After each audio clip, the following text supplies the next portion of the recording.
Contentious issue whether somebody in rehabilitation, I'm not saying that he's not in the right spot for rehabilitation, he's made it out on the ground, but in rehabilitating people, doctors do turn to anabolic steroids. I'm not saying use them in sport, but in a rehabilitation process, they do have their place. Trouble is, if you're in that process, you could also be doing weight work, couldn't you? And you could be benefiting from taking them anyway. So, I mean, whether you can isolate the two aspects of the use of the drug. You did right, but also, I mean, not with anabolic steroids, but you take the horse fraternity. I mean, there's various types of procedures to help horses over injuries, and then they go through a period where they have to absolutely test free of the various products that help them get better or recover from injuries, and they have like a holding period of 7 weeks or so where they must not test positive for anything.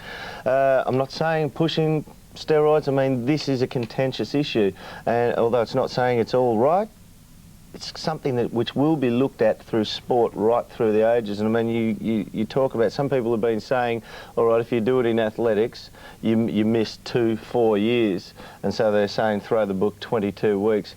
But everybody knows, everybody of any common sense knows that to be competitive at the Olympic Games level and reach the final of the 100, 200 or 400, I would say every finalist at some stage of his career has at very least trained on anabolic steroids. If you don't think that, you're tricking yourself. They are in society, they do have a purpose in various aspects, not pushing them in sport, but they are there, they won't go away. Let's use this to try and show people that if they are abused, somebody can rehabilitate themselves and show a leading way that they've rehabilitated themselves. I think people who think that he's probably been treated a bit too sympathetically might want to consider the stigma that's going to be hanging over his head for the rest of his career, if indeed he has one. And, you know, I think the Ben Johnson affair's had a bit of an impact on this now. We just assume that anyone who uses steroids once will continue to use them because we've seen it happen before. But, you know, I think Charles is owed at least a chance to clean his act up. OK, we might go to Wayne Jackson and David Smorgan. We're still waiting to get to the tribunal. We have had word through, incidentally, that Paul Di Martina has been found guilty and suspended for 2 matches, which is a disastrous result for him and a very disappointing one, no doubt, for the Western Bulldogs. We might go to David Smorgan straight away for a reaction to that, because you were pretty loudly reactive after a hearing late last week, David, and this might just compound it all. No, well, different reasons. Obviously, we're disappointed again, but he's been found guilty and he's copped 2 weeks, and we just have to take it on the chin as much as we don't like it. This is an interesting response after last week. I mean, you've got a final coming up. Well, Tim, last week I was upset. I was upset more about the process and the timing than I was of the sentencing. My comments were really talking about the inadequacy of the system that allows a tribunal hearing to be on a Thursday night, 2 games before a critical game. I think it's inexcusable, and I think that's the approach. So I've got no problem with a Monday night tribunal. They've obviously looked at the videos. I'm delighted they've got the video very quickly this week, and let's make sure that happens in future. Are you worried now there's going to be perhaps a more heightened sensitivity towards all your players as a result of the last couple of weeks? Well, that's a concern, Rowan. I mean, those that were at the game on Saturday saw a very, very ugly situation in that first quarter. And without showing any bias, I think the Hawthorn guys came out absolutely targeting our fellows, and they're not going to just stand back and cop that. There was instances of running through a huddle at the beginning of the game. There was a lot of verbal abuse. There was instances of what happened at the first bounce, which I think has been well put on video. Now, all we want as a club is consistency. And if they're against the rules, at least let's be against the rules for the whole 15 clubs and not just against one club. And so far from what we've seen on the video of the weekend, I mean, yes, every little incident of our club seems to be looked at this way, that way, and incidents for other clubs and other players just seem to be overlooked. That's what we don't understand. David, we can go to the tribunal now, so we'll see if there's any more news on how the Bulldogs players are faring. 3 of them up, but Rob Gaylard, a bad start for the Bulldogs tonight. Yes, it is a bad start. While David's there, I'll have a chat with him in a second, because I'll just let you into a little bit of information here, Tim. 16 reports this year so far for the Bulldogs, and 5 tonight, which virtually, the arithmetic tells us that's 21 times. 14 times they've been found guilty. One's cleared, of course, which was back in round 1, and one case withdrawn. Now, virtually, it amounts to, at this point of time, with the 2 weeks for Paul Di Martina, something around the area of 17 weeks, which is nearly a player out for the whole season. So, as you have just said with David before, they've really copped the bad end of the stick. Now, unfortunately for Scotty West, they did hear 2 charges together here, or actually it was one, there were 2 charges of wrestling against 2 separate players, but Neil Busy virtually said, seeing that he dragged both players to the ground, but he was confronted by these 2 players, as David mentioned to you before, a little bit of harassment. He's regarded just as one charge. So he's been fined $152 and 1 match payment. He still has another charge to be heard a little bit later on tonight. And David, we know where you are, but you caused a little bit of a furore as you left the tribunal here tonight, because the case was only half heard when you left to come across so graciously to talk to us, which caused a small concern in the tribunal. Rob, now we might just go through the other cases that are still to come up tonight. I think you have the list in front of you. Would you like to work through it? I'll try to. From here. Okay. Now we've got, as I said to you before, we've got 5 wrestling charges, 2 striking charges, and 1 misconduct, and that is, of course, a charging which is on Gary Moorcroft of Essendon. Okay, you've heard of the first 3. We're now waiting on Daniel Southern, that case to be heard at the moment, and he was involved in that particular incident, which you may, I hope, have seen on the video beforehand, that he wrestled with Richard Taylor. That is to be heard now. Then Raiden Tallis of Hawthorn reported on video evidence by umpire Coates that he struck James Cook. It'll be quite interesting to have a look at this particular incident, and I think you might have a little bit of a chuckle about this, but I think that'll be a fairly clear-cut decision.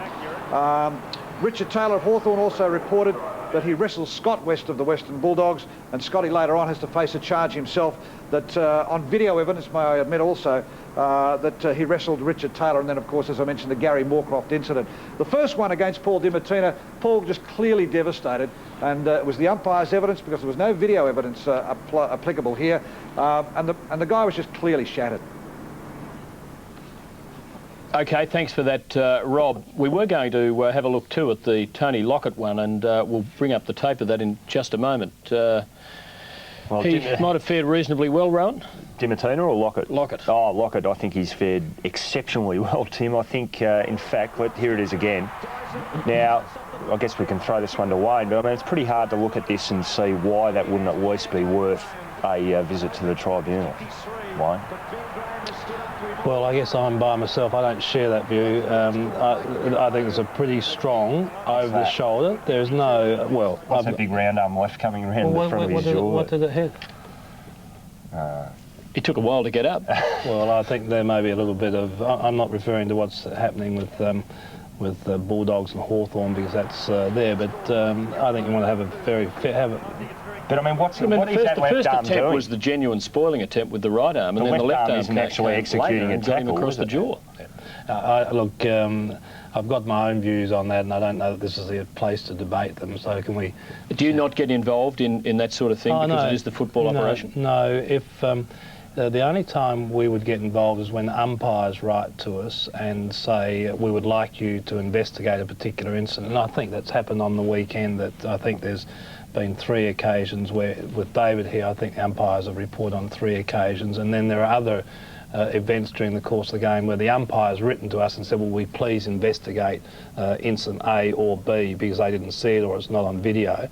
Then our football operations people have a look at it and they try and conduct the investigation. But the great majority of cases where the umpires actually report the players, and then it goes straight to the tribunal without any involvement of the AFL staff or commission at all. Can I just ask you, David, how, and without trying to get you into trouble, how do you think an incident like that compares with, say, the Chris Grant one from earlier this season? Well, I don't want to compare incidents, Rowan. I don't think that's fair. It's not appropriate for me to comment on other incidents of other clubs, but I would like to say there's something wrong, I believe, with a system where an investigation is now going against one of our players, Jose Ramiro, for allegedly scratching someone after a tackle, and you see other incidents where they've just eyes have been closed. That, to me, needs addressing.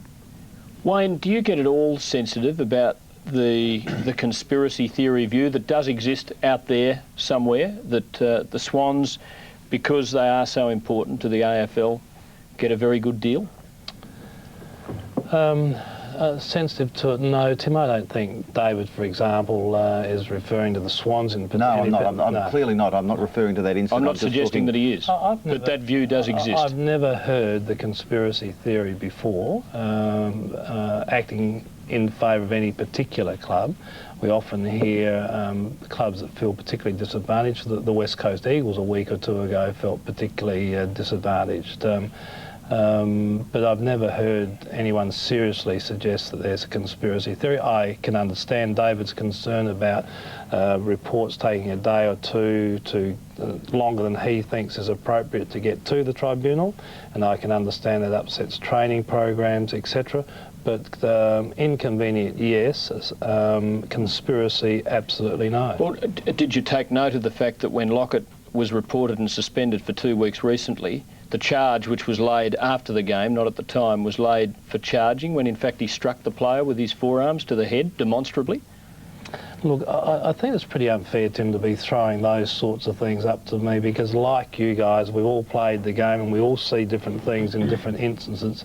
Like David, I think we've got every right for everybody to expect consistency and to evenness of treatment. I know that happens, but I do know that occasionally people can be upset because things took a day or two longer than they would normally expect to be the case. What happens, of course, and we did it last year and we will certainly do it again this year, we bring the tribunal members into the AFL at the end of the season. We show them every incident that was reported through the year. We show them the penalty that was imposed, and we look to draw consistencies or inconsistencies between them. So we'd get all the tripping charges, for example, show the full tribunal, and then put up the penalties for each one. So that's how we try and go about it. And as the clubs know, we are going to give consideration to the introduction of an appeals tribunal. The West Coast Eagles, for example, would like to see standard offences for relatively minor offences, so that people don't have to travel and lose days in trying to defend themselves. So there are some areas that we would like to give consideration to changing, and we'll do that at the end of the year. But there will always be, in football, people unhappy at the decision of umpires to report or tribunals to suspend. It's a part of life. Okay, we'll move off that. I would just say to you in conclusion, though, that I think if you're not aware of a feeling about a team, namely Sydney, getting a pretty good deal on these matters, you're missing something. Well, if you're really suggesting to me that and you are, that there's a conspiracy between the... No, I'm not. I'm telling you about a view out there. No, Tim, you are suggesting to me there's a conspiracy that involves the umpires in terms of reporting players. No, I'm not. What I'm suggesting to you is that there is a view afoot, that Sydney fare well. Well, I've not heard that view, and if someone is expressing that view, the suggestion must be from these unnamed people that... Well, we hear it on Talkback Radio. Yeah, well, the suggestion is from these unnamed people that one, the umpires are conspiring against or for Sydney in this particular case. Two, that the video evidence is not being given due consideration by the people who watch the games after the game. Three, if they get to the tribunal members are going light on Sydney players. I mean, it's just all so much unbelievable nonsense it almost doesn't warrant comment. I've never heard it before. It's the first time it's ever been put to me. OK, we'll move on. A big day for football today regarding the Dockland Stadium and television rights for the 21st century, or the early part thereof. Let's firstly hear how the Premier, Jeff Kennett, announced who will build the Dockland Stadium. Docklands itself is a long-held dream for many, and has been for very many years. It's been thought about, it's been talked about, it's been shelved, it's been dusted off, it's been planned, it's been replanned for over 20 years. And what we have here in this city is perhaps, as a capital city, the largest piece of urban redevelopment on waterfront in any capital city anywhere in the world. The facility is providing covered seating for at least 52,000 spectators, utilising, as you know, a retractable roof with movable seats. We'll have the flexibility to cater for a wide range of sporting events, concerts, theatrical performances, and of course large conventions. The Docklands Authority have managed the bidding process adhering to the tightest probity guidelines, and the Cabinet Subcommittee was only informed this morning of their recommendation. The Subcommittee then took that recommendation to Cabinet, and Cabinet approved the recommendation given to the Subcommittee by the Docklands Authority at about 11:30 this morning. The Balderston Hornibrook Channel 7 group will build the Docklands Stadium. Is that significant of itself for the AFL?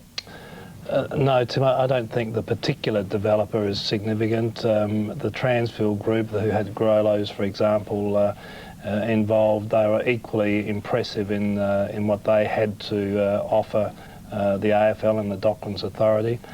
So just the fact that it was Balderstone was only part of the attractions. Is the most significant part of today's announcement that the league is going to take possession of the freehold a lot earlier than was envisaged at the start? Yeah, I think that's right, Ryan. There's two, in terms of the stadium as distinct from the last rights to the television, the two most significant elements are, one, there is a cash payment of 20 million to the Australian Football League, but secondly, there is an underpinning of our television rights when they do come up for negotiation in or following the year 2001 for quite some period of time ahead of that. So the financial performance of the league is underpinned for some considerable time to come. Is the actual cash amount now, is that a true reflection of where the game's at? I mean, a decade ago, I think it was the ABC, Tim, your friends there paid $1 million for the rights that year. Are we getting to the correct amount now? Well, I think it's important to understand, Dermot, this is only for the rights to bid last. It doesn't reflect the value of the television. In the general scheme of things, is it starting to reach the right figures for the rights to TV? Well, part of the consideration for selling the last rights was that we had an underpinned amount for the year 2001 onwards. And suffice it to say, that's a very attractive figure from our viewpoint, and that's what underpins our financial health. And the answer to the question is yes, that underpinned amount is the lowest anybody can pay for our rights post 2001, and that's getting towards a level that we think the market will bear. I know you love this television industry, Dermy. I'll just postpone discussion about the TV side of it until a segment a little later on in the program. Is the capacity of the stadium now determined? Yes, it is, Tim. It's going to be for 52,000 people. The Collingwood Football Club was keen for the stadium to be substantially bigger, but we believe in the best interest of football that 52,000 is right. We were happy with the bigger stadium provided the AFL, and therefore its 16 clubs didn't all pay for it. But we weren't prepared to have a bigger stadium built to just suit the needs of one or two clubs. Would a bigger stadium have meant more general admission places or more, sort of corporate facilities? Both, Ron, because a bigger stadium means a higher cost. Higher cost means you have to have more anchor seats, but you'd also be prepared to have more general admission tickets. But on the general admission issue, let me hasten to add that if you had a small drawing crowd there, 20,000, 15,000 people can get into that game at $12.50. So there is a misconception. There'll be many games like that, though. You're not building it for 20,000 crowds, are you? No, but in post-2001, we'll be playing most of our football at the MCG and Docklands. So not every game is a 50,000, 60,000 crowd. So you do have to play your lesser crowds somewhere. And I hasten to add, whilst David's on my right, for example, that this ground left of the viewers, nicely left of the viewers. This stadium should be particularly attractive to the Western Bulldogs because there's going to be adequate room for people to come in at $12.50 other than in times when they're playing top drawing crowds when they're travelling well. Isn't it a valid point though that, having built this fantastic stadium, the league's not going to want to put games on there where you're going to see a half full stadium. That's not going to be a very good impression for people watching the game, is it? So isn't it more likely that you're going to have, if not Collingwood, Carlton, Collingwood, Essendon type blockbusters, you are going to have pretty reasonable standard games on at the Docklands. Yeah, but the flip side of that is, Ryan, where are you going to play them at the MCG? And it will look worse at the MCG than it will at Docklands. The MCG holds 90,000, so if you've got a 25,000 crowd, would you play it at the MCG or would you play it at Docklands? Clearly, you would play it at Docklands. Now, for a little while, we've got 16 games committed to Optus Oval until the year 2006, and following that period, Carlton would want to continue to play most of their home games at Optus, I would imagine. So for a little while, we'll have there's the Optus Oval in the mix as well, and maybe you might play the lesser crowds out there. I don't know what the attitude of the Carlton Football Club would be to that. Well, a lot of developments in Melbourne, such as even roads, so to speak, get enlarged later on in their from the time they've been built. I tend to think that 52,000 is a bit light on.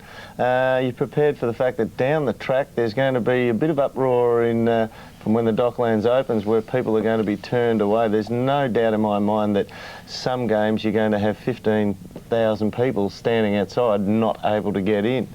Well, we don't think so, Dermot, because if we were expecting 2 games or even 3 games of 70,000 in Melbourne on the one weekend, we would play on Friday night, Saturday afternoon and Sunday afternoon at the MCG. If we're anticipating 3 lots of 70,000 now, that rarely happens, but that's what we would do. And then we'd be playing another game at the Docklands. We wouldn't play a game where we're anticipating 70,000 people at the Docklands. So if we're anticipating a crowd of more than, say, 52,000, and we do our sums pretty closely each week, we would play that away from the Docklands. So then you'll reserve the right to swap games around, like perhaps you might have been able to do with Carlton and Richmond on the weekend? Absolutely. I mean, we all wish in retrospect that Carlton Richmond was at the MCG on Saturday, and that we had the opportunity to move Melbourne and Fremantle to Optus. But 2 or 3 weeks ago, we weren't anticipating the scenario that we actually got with Richmond coming good at the end of the year. Isn't it likely that the developers are going to be trying to court the more glamorous Melbourne teams and the more financial Melbourne teams? I mean, you might have fewer teams that they want playing there than actually should be playing there. Well, that is right. The developer will be trying to get the Collingwoods there, for example, but it's important to the Australian Football League that we get a Western Bulldogs there, because Western Bulldogs don't have a home that they can proudly call their home for the next 20 years. And this is not about being loyal to a Victoria Park or a Whitten Oval for the next year or 2. This is about looking forward and taking your club forward for 10, 20 and 30 years. We'll get to David Smorgan after we have a break, and we'll also get on to those television rights, Dermy, that I know you'd like to talk about. I am anxious to find out how Wayne Jackson will react to the Docklands being known as the Kennel. But we'll find that out after the break.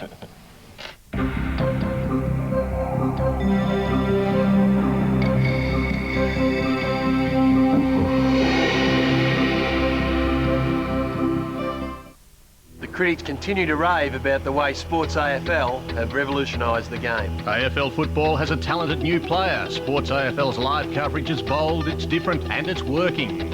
The key lies in the fact that Sports AFL can offer more in-depth statistical analysis, less mainstream commentary and innovative camera positions.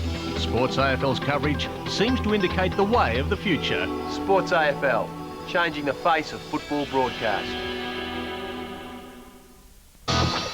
There's no limit to the great entertainment coming your way in September on Optus Vision. Bond is back. Pierce Brosnan, GoldenEye, Robert De Niro, Heat, Sharon Stone, Diabolique, the closest competition in years, the AFL Finals, the ARL Optus Cup Final Series, the Amy Cup Live. Unlimited entertainment all September on Optus Vision. This is it, live, the fight you've been waiting for. About the best pound-for-pound boxer in the world. The undefeated WBC welterweight champion Oscar De La Hoya comes up against the flamboyant, the eccentric, the one and only Hector Macho Camacho, live on Main Attraction. Different weights, same attitudes. Call 1-300-300-666. This boxing spectacle only on pay-per-view. Sunday, September 14, Main Attraction, Channel 41. Subscribe now. Roberto Duran, the hands of stone. 93 wins, 64 knockouts, 4 times world champion. Duran with a counter right hand and a knockdown. Vinny Pacienza, half his age, twice as hungry, but is bigger and stronger, better than Weiser. It's a mistake for Duran to brawl like this. It's a big mistake. 12 rounds for the IBC middleweight title. Big right hand by Duran. See all the action up close in Fight Night 10 Tuesday night on Sports Australia. to be crowned world champions, to hear your country's name chanted by a crowd gone mad, to experience a feeling you may never touch again.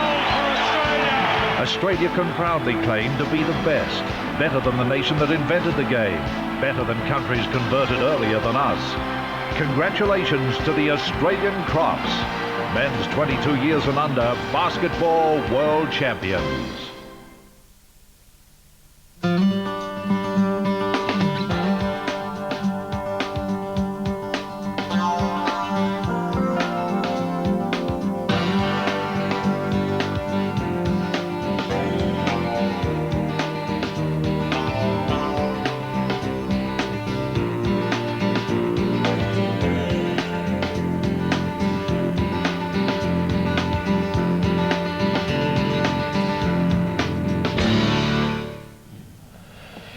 Well, it was a pretty amazing day out at Optus Oval yesterday, Mark Harvey. Things, aren't they? When you see, once again, I talk about that human face, the emotional face. David Smorgan and Wayne Jackson still with us. David, let's get to you. And obviously the Bulldogs have had their sight on Docklands, not on Homebush or anything like that. Definitely not, Tim. Is there anything specifically about today that pleases you? Yes, it does please us to hear the finality of a long drawn-out negotiation, and the Western Bulldogs are particularly delighted because we have a partnership agreement with Balderstone Hornibrook and the actual operators of the stadium, LMI, Leisure Management International, with Graham Watson's firm up in Sydney, IFSM, and we're going to participate in the operation of that stadium. So you're in. You're in. We're in. We were as I understand it, the first club to commit. We did some homework as to which way we should go, and we were very impressed with that team. And they were impressed with us, and it's a big cap in our future. Is that the qualification about general admission? Is that a big consideration for the Bulldogs, given that you do have a reasonable percentage of supporters, I guess, in a lower income bracket, mate? Yes, we recognise that that's an obligation to our supporters of our club, but we've improved our membership by nearly 50% this year, Rowan. And if you looked at the game against the Eagles, we had nearly 27,000 there. We've got 16,000 members, so the approach of our club over the next 12 months, 2 years, is to go and get those extra 10,000 supporters and give them the reasons why they should become members of the club, and then we can be approaching 25, 30,000 members, and then we can justify and stand alone at our Docklands Stadium. Will the Docklands be big enough to fit in 30,000 members of the Bulldogs? Absolutely, we'll fit them in one way or another. What sort of crowd can you average in there, David? Well, we've been averaging, at the Whitten Oval, we've been averaging 11 to 12,000. At Optus Oval, we've bumped up to 14 or 15. Now, if we continue to have success, as we're confident we can continue to have success on the field, there's no reason why our average crowds can't jump to 25 to 35,000 people. It'll take a while to get there, and that's the opportunity that the Docklands Stadium, with the state-of-the-art facilities, will give not just our average supporter, but think of it in a corporate sense, the marketing opportunities that we now have to go and promote the game and market our club in the whole western region of Melbourne.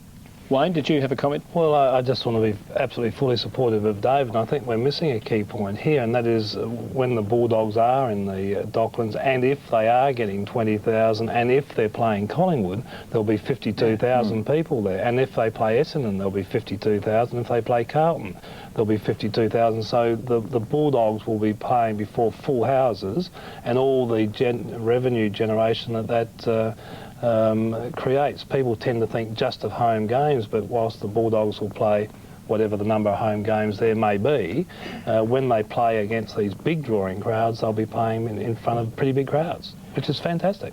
Let's get to the TV rights, and a decision has been made that the Seven network will have the first and last refusal on the TV rights when they come up for renewal early in the 21st century. What was the value of the last rights? The Seven network have provided 20 million cash to the AFL. There is a long-term and substantial sponsorship from News Corporation, to help us develop the game, particularly in the northern states. And importantly, we have underpinned the future rights of the TV rights for some years beyond 2001. So the financial performance, Tim, of the competition, the league, is underwritten for quite some time to come. Now, for those of us not au fait with the way these things work, I mean, some people seem to be saying that having won the first and last rights is as good as having won the rights themselves. Now, it certainly must at least mean that Channel 7 is now in a very, very, very strong position once the rights come up. Well, it does mean that, Ryan, because they have the right to bid last. Therefore, provided they're prepared to pay the price, they will win. So they are in a very strong position. They can only lose them if they're prepared to walk away because the price gets too high. So from that viewpoint, they're in a very strong position. Other people may say that if you've spent so much money procuring the last rights, you don't have as much money to actually spend on buying the rights when they become available. So simple arithmetic, isn't it? Yeah, so you do have to think these things through, and we just firmly believe there's been a window of opportunity there for Australian football which we've been able to grasp. They had to do that. I mean, Channel 7 obviously had to do that. I mean, it just seems that Channel 9 are the, what would you call them, liquid, a little bit more liquid at the moment, and perhaps that's the way Channel 7 might be able to trump them over the line at the time. Did this come about recently, the idea of selling the last rights, or did Ross Oakley think of it when he actually took that out of the AFL's last rights agreement with Channel 7? Was it initially, as a concept, linked to the building of the Docklands?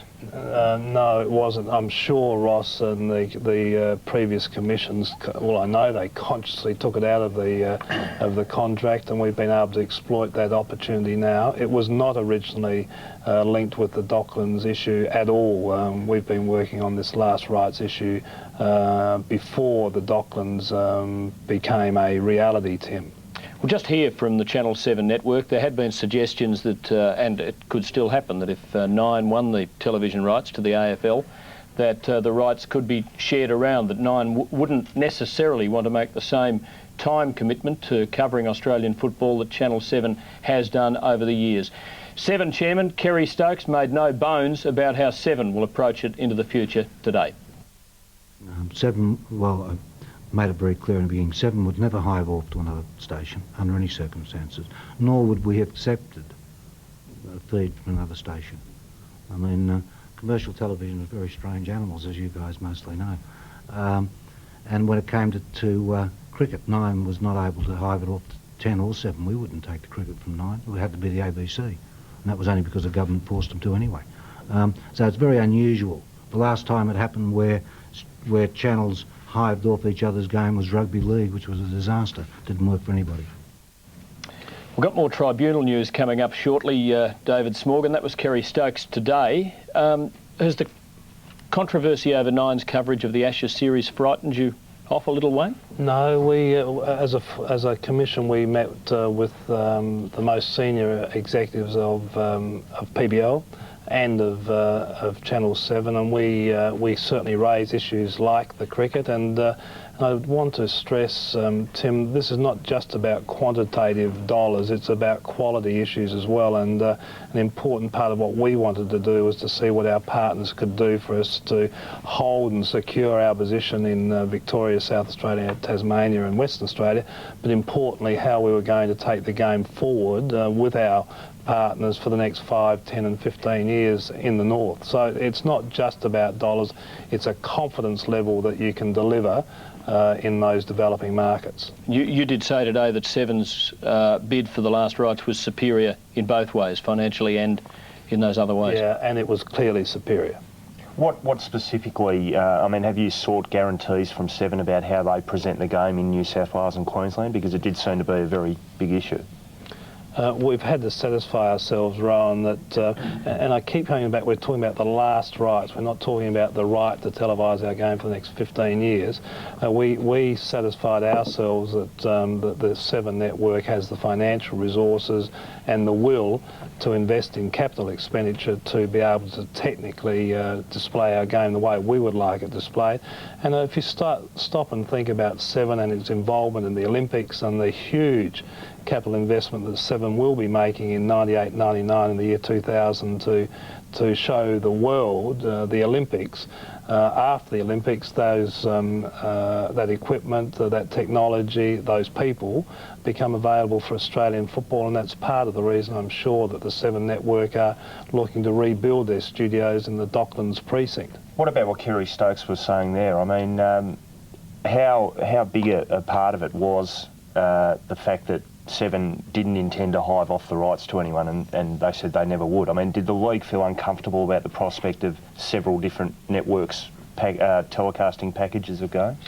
Well, we were confident of our position there because we were always going to be in control of which network and which sub-licenses had our game. But what is important there, and I think you may just be skirting over it, not deliberately, is that we were conscious of which network would give our game absolute priority on a national basis.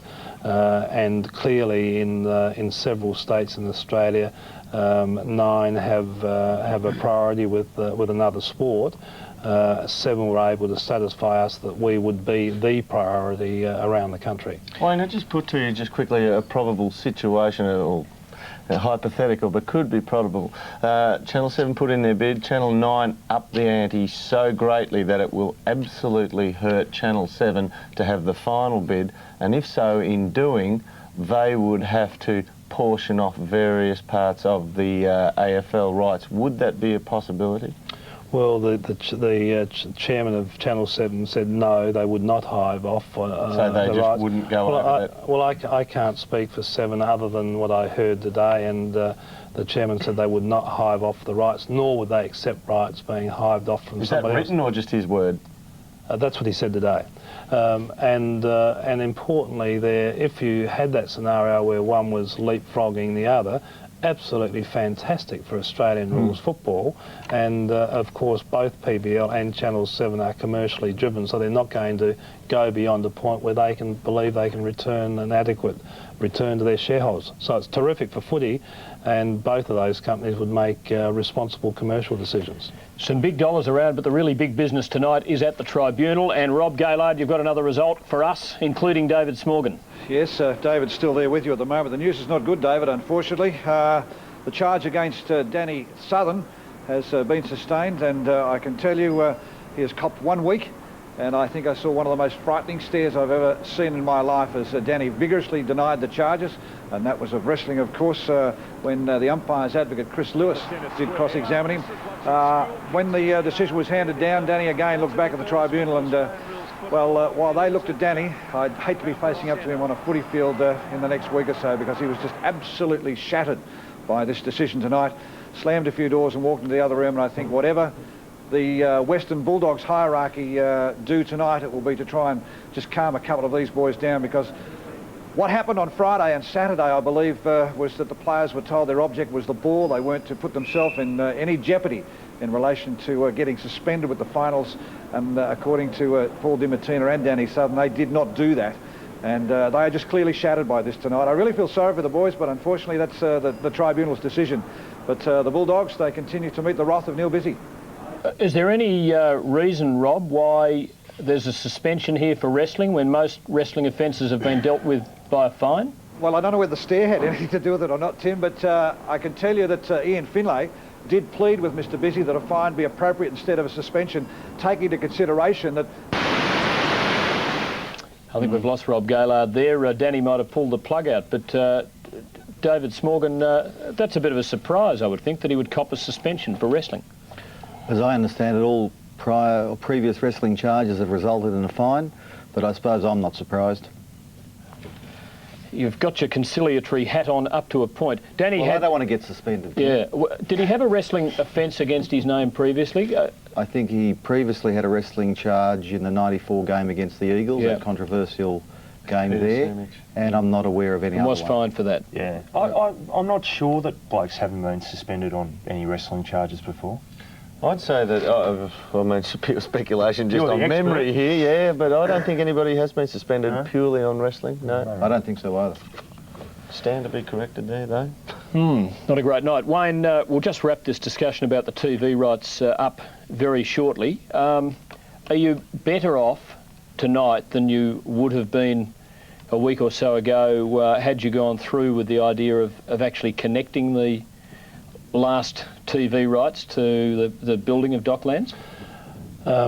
We don't know the answer to that, Tim, but what it did for us was gave us the choice as to which broadcaster we could choose. So we could choose our broadcaster and which developer we could choose. So we weren't locking ourselves into a broadcaster and therefore a developer. We had the opportunity to choose the best of each, which we've done. So from that viewpoint, it's more satisfying. We'll never know what our alternative negotiating position would have been, but we're very, very happy with what we've got. Very important question, $20 million. There's a chance here to probably ensure a lot of clubs' survival probably well into the next century with that money. Are you prepared to use it in that way?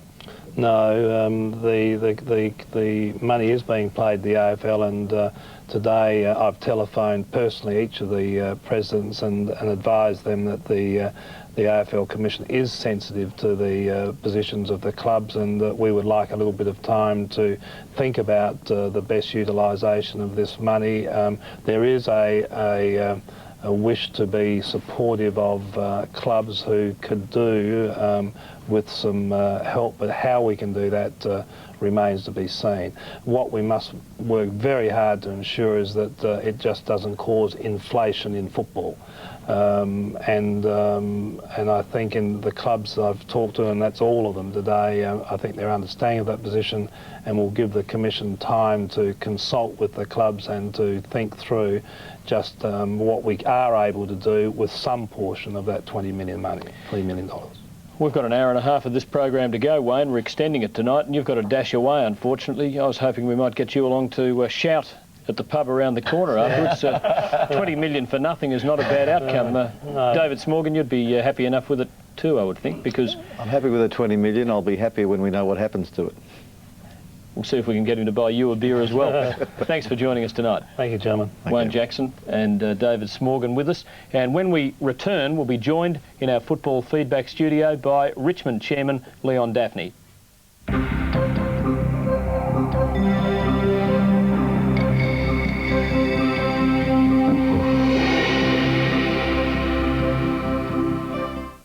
Attention businesses and home offices. Beware, don't buy tomorrow's boat anchor.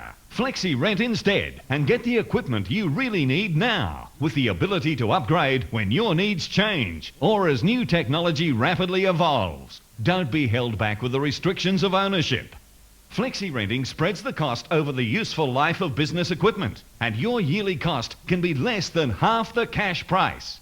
Flexi rent doubles your dollar power. For office equipment over $500, including appropriate software, Flexi renting is the astute business decision. With Flexi rent, you hang on to your cash. With Flexi rent, you save on tax. With Flexi rent, your business can always stay competitive. Abandon ownership. Flexi rent the new technology you really need from Harvey Norman Computers and Communications. Or call Flexi Rent direct now. 1-800-240-112.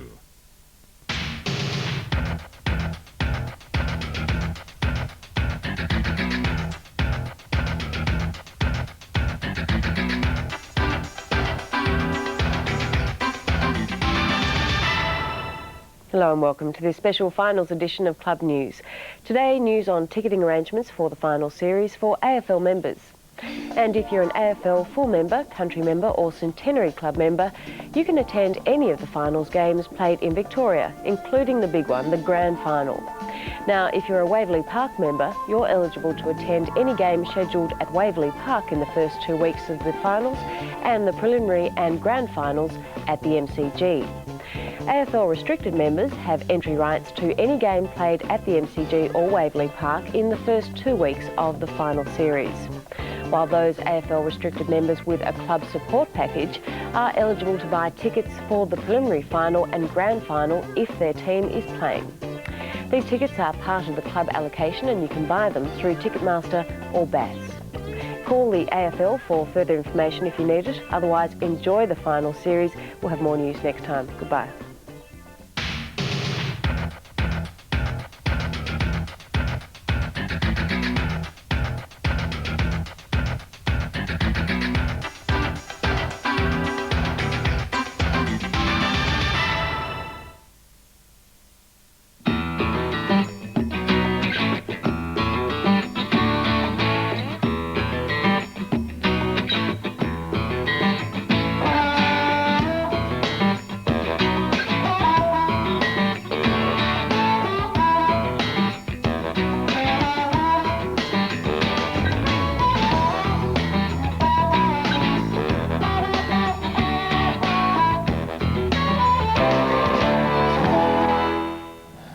the end, and what a memorable end it was for Mark Harvey yesterday. I've got to say, remember we saw just in the last intro to the last bracket that when Harves ran out in the ground, his wife kissed him on the back of the neck there as he was running out. He's got the lipstick on the back of the neck, and that's after half time. The lipstick, it's a good brand there. I'm not suggesting that I use it or anything, but it sticks on when they're meant to stay on. Poppy was it, Dean? It could have been something popped like a that. poppy in his kit bag. Wasn't a bruise, was it? No, definite pair of lips. The end for Mark, the end of the season for 8 clubs who haven't made the finals, and because it is the end of the season, I would imagine that there are a few shenanigans in store this week, and we are going to catch up with one club which is beginning its wake, maybe ending it tonight. The Melbourne Football Club. Gary Lyon, of course, can't be here because he's involved in this major social event, and one just wonders about the atrocities that might be being committed. We can go to a pub which shall remain nameless downtown and join the Melbourne captain. Gazza, good evening. Yes, good evening, Tim. Thanks very much. We're down here actually celebrating the end of season at the moment, and well, Optus Vision and Sports AFL have been at the forefront of a lot of things and taken the viewers at home into places they've never been before, and sort of take this opportunity to show you how we celebrate the end of the year. It's been a pretty dismal year. The boys take the opportunity to really let their hair down and cut loose, and I'm a bit nervous about it, but look, I'm on my 4th cup of tea and just enjoying life. I thought I'd show you how we celebrate the end of season. So some of the boys here, I've got Anthony Ingerson and David Neitz, so just contemplating the season and enjoying some chips, boys. It's been a pretty wild night by the looks of it. Pretty out of control at the moment, Jeeper. Yes, and you pulled up all right, David, after the weekend? Yes, that's right, Gary. I just take control of my body and look after myself and start preparing for next year as of today. Exactly right. You've hit the nail on the head, mate. Well, and there's a perception out there, Tim and Dermot, you'd probably know this, in years gone by, that the players go on big drinking binges at the end of the year, but the things seem to have changed, Neatsy. So it's a professional age, and we've got to look after ourselves. That's the main key of the 90s, I think. Well, there you have it. Look, I've got to say that it's not all straight-laced here. There is some pretty competitive sort of games going on, and Jimmy Steins and Shane Woden have been locked in a pretty intense game of chess over here, Tim, at the moment. And boys, I mean, it must be nice to not have the pressures of football and just be able to let your hair down and cut loose on a pretty good game of chess, is it, Wowie? Yeah, that's right, mate. Yeah, with the rigours of the AFL season gone, yeah, just sit back and kick back and play a bit of chess with Jimmy here. Yeah, Jimmy, you've played about 500 games without missing, and you know, the season's over. You could be forgiven for really going out and having a few beers, but tell me what you're on about tonight. It's very important that we, should show a good example to younger players, and I'm just trying to teach them a couple of lessons and bring chess into the game of footy and show them about a bit of strategy in the off-season. Fair enough. Have you been tempted to have a beer at all, or are you just easing your way into it? Oh, well, you've been talking to me earlier on, telling me I should let loose, but I thought, a couple of raspberries, quiet afternoon here with the boys, and that should see me through for the pre-season. Yes, well, it is. It's getting a bit wild at the moment. It is getting a bit hairy. The boys over here, I've got young Jeff Farmer and Anthony McDonald, and boys, geez, it's a bit crazy and wild here. What are you doing, Wizard? We're having a game of snap at the moment, mate. Just a game of snap, Macca, and who's winning, Macca? Can you tell me that? It's nil or draw at the moment, mate. We're so far we haven't come up with any pairs, but it's going on okay. Oh, a little bit of cheating going on as well, Tim. Now, we've got a few of the old stagers here who know how to celebrate the end of season, and Todd Viney's had a great year. I mean, you bring the chips in there, but we have cut loose. You are really going a bit crazy here. You're on the choosels. Yeah, well, it's time to lash out a bit. It's been pretty strict diet during the year, and I normally follow. Oh, thank you. Can we get some more raspberry lemonade, please? But yeah, no, we follow a pretty strict diet over the year, and time to cut back and have a few cheesels and chips and some sugar in the coffee and that sort of thing. So we're really lashing out. Well, just control yourself, because it is a big day. The snap is going off over there. Glenn, you've had a disappointing end. What are we looking at the moment? Just a bit of meditation here, Gary. Good chance to really settle down at the end of the year and sort of connect with your inner self. So that's what we've been doing today. It's the new age football for you there. And Stephen Tingay, also one of the wild men of Melbourne, Stinger, end of season. How are you going to spend the next couple of weeks? Oh, actually, I was just looking at an article there, Gary. Blossom in my hair that Glenn was reading about. I'm not too sure whether that's ironic or not. Not too much hair. And Craig Nettlebeck, you look like you've had a good night's sleep, Craig. You've obviously come down pretty well prepared tonight. I did, yeah. I've rested up after the season and looking forward to getting into the cheesels and looking forward to a big day actually. A couple of teas and maybe a coffee later. Well, there you have it, Tim. I guess it's time to get back to you and Dermot in the studio. I'd love to be there, but I've got to supervise what's been a pretty wild night down here at the end of season bash for the Melbourne boys, and we might catch up with you a little bit later on the program. That's terrific. Thanks very much for that, Gary. Well, it's really good to know what does happen, and the AFL's concerned about its image these days, and those Melbourne boys are a real credit to football. Well, being the D's, I'd imagine later on they might lash out and have a Pims. That's alcoholic, they wouldn't do that. Oh, lash out, I mean, I'm yeah. absolutely staggered. I'm just dumbfounded, and can I just say I know exactly why Martin Pike left Melbourne now. Pack of dud rages. I can tell you right now that the cameras are off them and they break out a few drinks, and I can just imagine where those Bart Simpson little chess pieces might be inserted in the next few minutes. They'll be just throwing them left, right and centre. I refuse to believe it, Dan. Didn't see a lot of milk. Maybe they'll get onto that a bit later on. Anyway, big days, big nights, big weeks have been a theme tonight for the Tigers. It's been a big year. Disappointing results, the sacking of a coach, a surge towards the end, but blackened by the Justin Charles drug controversy. Richmond President Leon Daphne joins us tonight with a heavy sense of relief, no doubt, but Leon, with the Charles Tribunal hearing to come and a coach to appoint, plenty of business to go. Yes, there's plenty of things still to happen at Tigerland this year. We'll talk about Justin Charles first. Are you near a decision as to what you as a club will do, how you will respond? Well, Justin is still the subject of an AFL investigation, and we've received late notification today that there will be a tribunal hearing on Thursday, I think at 11:30, and we'll be assisting Justin in preparing for that tribunal hearing. And obviously, you know, there's a great deal of support for Justin from the players and certainly from the Richmond community. But as a board, we need to take account of wider ramifications of this particular situation, and we'll be reserving our future judgment regarding Justin until after the tribunal hearing. Well, there seems to be two very different schools of thought. I mean, the supporters and the Richmond club people seem to be all in support of him. Your sponsors seem to be very, very toey. Now, who's more important? Oh, well, there's no sponsors that I'm aware of that are really toey. I mean, I think that obviously those sponsors want to be sure that they're associated with a club that's very responsible as far as the community goes, and drug abuse in sports is certainly a very clear breach of community expectations, and so we need to take account of that. But I've not had any sponsor ring up and say that I'm going to cancel my sponsorship. But TAC, did they re-sign today?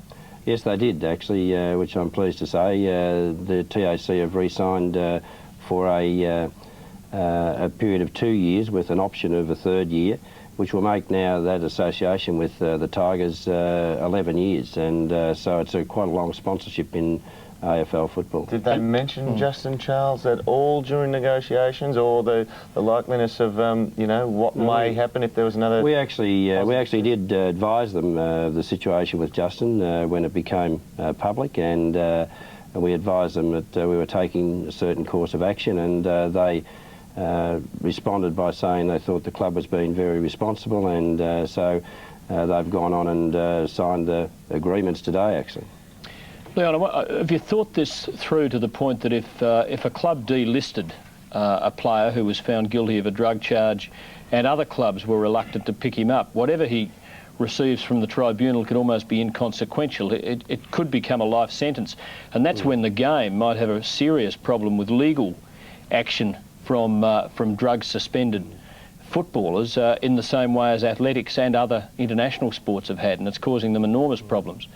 Yeah, so we haven't really thought about any future legal position, but we're just thinking about what's the best, certainly for the Richmond Football Club and obviously Justin. And at the moment we're preparing to defend the charges that will be laid by the AFL against Justin next Thursday, and beyond that it's very difficult to speculate what might be the case. Leon, it was reported that when Justin fronted the team originally and told them of his plight, that some of the players were cool. Is that in fact not the case? Oh, look, I'm not aware of that, Dermot. I mean, I wasn't actually at the meeting where the players were told, but Jim Malone, the general manager, told me that certainly there was a great deal of shock when it was just laid out to the players that Justin had tested positive to anabolic steroids use. But I think that Wayne Campbell summed it up in his article in the Sunday Age, where the players are really very, very supportive of Justin. I mean, they do recognise that the club's got a certain position, but all the players that I've spoken to are saying, hey, he's one of us and we've got to do what we can to support him. How supportive can you be, though? Because this is a grievous offence in terms of the standards that sports all over the world seek to set.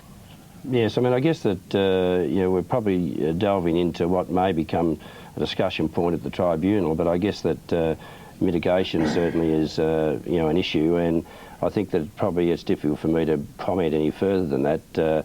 And motivation is an issue also, and I think that they're things that need to be taken into account when tribunal hearing is undertaken. You seem to be suggesting the other night that there might be a capacity for Justin to play a sort of a counselling type role. Is that something you really actively thought through? Look, we haven't thought through how that might be progressed, but I think that in the best interests of the club, Justin and the sport, that subsequent to the tribunal hearing, it would be a very positive thing for Justin to take a bit of a crusader role in terms of a negative response to the use of steroids. And so I think that Justin could take a very positive attitude and a role in education and publicity. Do you think realistically, if he comes back, when he comes back, he will be able to live down the stigma of it and continue to be a valuable player for the club? Oh, well, I certainly hope so.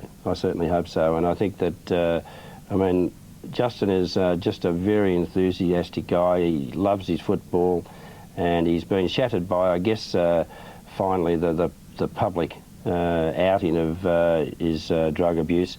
But look, he's just a terrific guy that I think will overcome any sort of disaster and come back very strongly and play AFL football again. There's no doubt in my mind about that. You look forward just to next year. Do you think you'll have much use of him next year? I know it's just a forecast, but you're hopeful. Do you think you will? Well, I have no idea, Dermot, and we'll be approaching the tribunal with a view to justifying to the tribunal a sort of a lesser sentence than may be considered appropriate by some comments in the community. We'll just have a quick look at Justin Charles at the media conference that was held last Friday morning. He normally is an ebullient young man, something of a footballing extrovert, but it was a very different Justin Charles who faced the gaze of a huge media throng. I'm in a difficult and unfortunate position. As the AFL investigation is still taking place, which will involve a hearing, I'm not in a position to comment further at this time. And just quickly, at a personal level for this young man, what have you seen of the impact of it upon him? Well, I think that you've seen a very enthusiastic, bright, cheerful young guy just now be overcome with the publicity that surrounded the enormity of the situation, and I think that he's certainly just shattered by it, I suppose, is the best way to describe it.